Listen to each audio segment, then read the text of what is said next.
Hello guys, welcome back to my channel. तो आपने thumbnail में देख ही लिया होगा कि हम लोग आज किस टॉपिक के रिगार्डिंग बात करने वाले हैं। तो I joined as MTS on 16th May 2023 and आज है 25 मई 2026। तो I have already completed my 3 years of service as an MTS. तो आज इस वीडियो में मैं आपको बताने वाला हूँ कि after 3 years of my service मुझे क्या आज सैलरी मिल रहा है एंड पहले क्या मिल रहा था वो भी बताता हूँ। तो लेट्स गेट स्टार्टेड। सो सबसे पहले मैं अपना फर्स्ट सैलरी बता देता हूँ कि मुझे फर्स्ट इन हैंड कितना मिला था। तो फर्स्ट तो मैं 15 डेज़ के लिए ज्वाइन किया था, तो 15 डेज़ का एक्सक्लूड करते हैं तो जो कंप्लीट मेरे को 1 month का सैलरी जो फर्स्ट टाइम मिला था वो 33,900 के अप्रॉक्स में मिला था। एंड आज मुझे आफ्टर 3 years क्या मिल रहा है सैलरी वो मैं आपको बताता हूँ। तो स्क्रीन पे आप ऊपर में देख रहे होंगे मेरा नेम्स, मेरा details and for the period मई का सैलरी है तो 1526 से 31,526 का सैलरी स्लिप आपको दिख रहा होगा। सो ये मेरे बेसिक डिटेल्स हैं एंड तो सबसे पहले क्रेडिट के बारे में बात कर लेते हैं। तो क्रेडिट मुझे जो मिला है सबसे पहले बेसिक पे 19,700, तो मुझे 3 years में 3 इंक्रीमेंट मिला है। तो सबसे पहला जो बेसिक पे रहता है वो 18,000 का रहता है, उसके बाद 500 का पहला इंक्रीमेंट लगता है, फिर 600 का एक इंक्रीमेंट लगता है एंड देन अगेन 600 का लगता है। तो एट प्रेजेंट 18,000 में आप 500 प्लस 600 प्लस 600 करेंगे तो 19,700 आपको निकल के आएगा। तो ये मुझे एट प्रेजेंट बेसिक पे मिल रहा है। उसके बाद डीए होता है डियरनेस अलाउंस एंड इसको हिंदी में बोलते हैं महंगाई भत्ता। तो ये मुझे एट प्रेजेंट 11,820 मिल रहा है एंड ये होता है 60% ऑफ द बेसिक पे। तो अभी हाल फिलहाल में ही 2% डीए इंक्रीज हुआ है, तो अभी जो एट प्रेजेंट डीए है वो 60% है। तो आप जब 60% ऑफ डीए 60% ऑफ बेसिक निकालेंगे तो आपको 11,820 निकल के आएगा। तो यही है डियरनेस अलाउंस। एंड इसके बाद आता है एचआरए। तो H R A city wise depend करता है। तो मेरा एक्स सिटी में है तो मुझे मिल रहा है H R A 30% of basic पे। तो आप 30% ऑफ बेसिक पे कैलकुलेट करेंगे तो आपको यही निकल के आएगा 5,910। एंड वो सिटी पे भी डिपेंड करता है, जैसे एक्स सिटी में दिल्ली आता है, मुंबई आता है, कोलकाता आता है, बेंगलोर आता है, तो ये सब एक्स सिटी में आता है। वाई सिटी में जो भी सेकंड मेजर सिटी आता है जैसे वाराणसी, प्रयागराज, लखनऊ, कानपुर, ये सब हो गया वाई सिटी में आता है, तो वहाँ पे आपको 20% मिलता है। एंड जो गाँव देहात के एरिया होता है वो जेट सिटीज में आता है, तो वहाँ पे आपको 10% ऑफ बेसिक पे मिलेगा एच आर ए।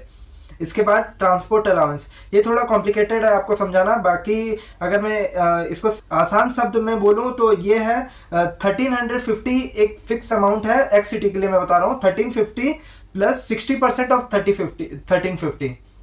तो ये जब आप कैलकुलेट करेंगे तो 2160 निकल के आएगा। ये एक्स सिटी में हमें इतना मिलता है 1350 प्लस 60% ऑफ 1350।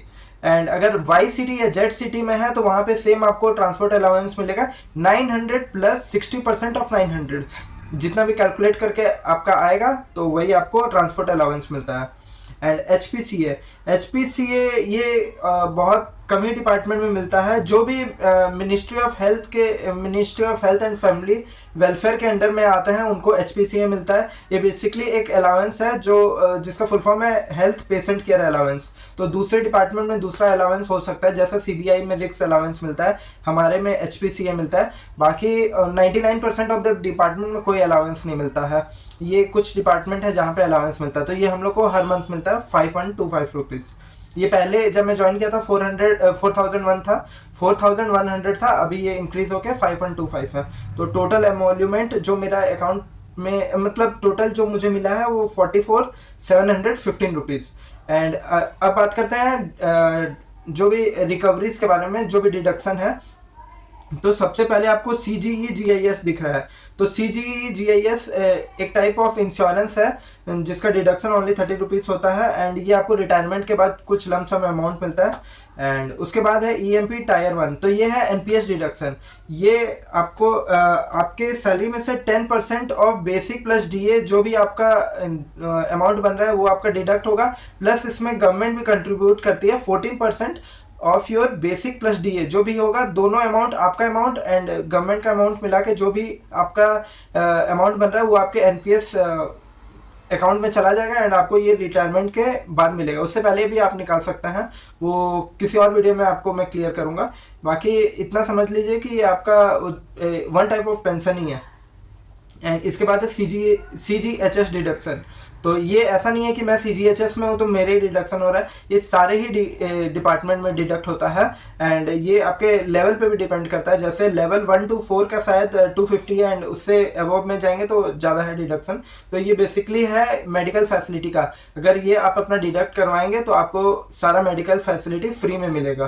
तो यस, तो टोटल रिकवरी 3432 मतलब डिडक्टेड है। इसके अलावा भी 2 और डिडक्शन है, वो है AICGSEA। तो ये है एक एसोसिएशन का, तो अगर आप जहाँ पे काम कर रहे हैं वहाँ पे कोई एसोसिएशन है तो उसका डिडक्शन होता है। अगर आपका कोई एसोसिएशन नहीं है वहाँ पे उस पर्टिकुलर डिपार्टमेंट में, तो ये आपका डिडक्ट नहीं होगा, एंड ये मैंडेटरी भी नहीं है। बाकी प्रोफेशनल टैक्स है वो मैंडेटरी है, वो 200 कटता है। ये बेसिकली है उस स्टेट के वेलफेयर के लिए आपको कुछ कंट्रीब्यूट करना पड़ता है, तो ये फिक्स अमाउंट है 200। हर स्टेट का आई गेस इतना ही होता होगा, थोड़ा बहुत ऊपर नीचे हो सकता है। बाकी मैं फिलहाल एट प्रेजेंट बैंगलोर में हूँ, तो प्रोफेशनल टैक्स यहाँ का 200 रुपीज़ है। तो टोटल यहाँ पे भी डिडक्शन 250 रुपीज़ का है।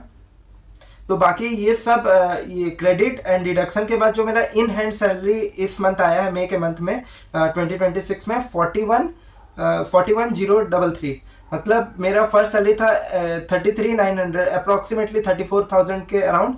एंड आज 3 साल के बाद 41,033, तो 8,000 का डिफरेंस आया 3 साल में, 8,000 का डिफरेंस आया। तो बस यही है, दैट्स इट। एंड बाकी आपको इसके रिगार्डिंग अगर कुछ भी डाउट है तो आप कमेंट कर देना। बाकी अभी आने वाला है MTS का रिजल्ट, तो अगर आपका फिजिकल में नाम आता है, हवलदार फिजिकल में नाम आता है, तो जरूर जाके देना।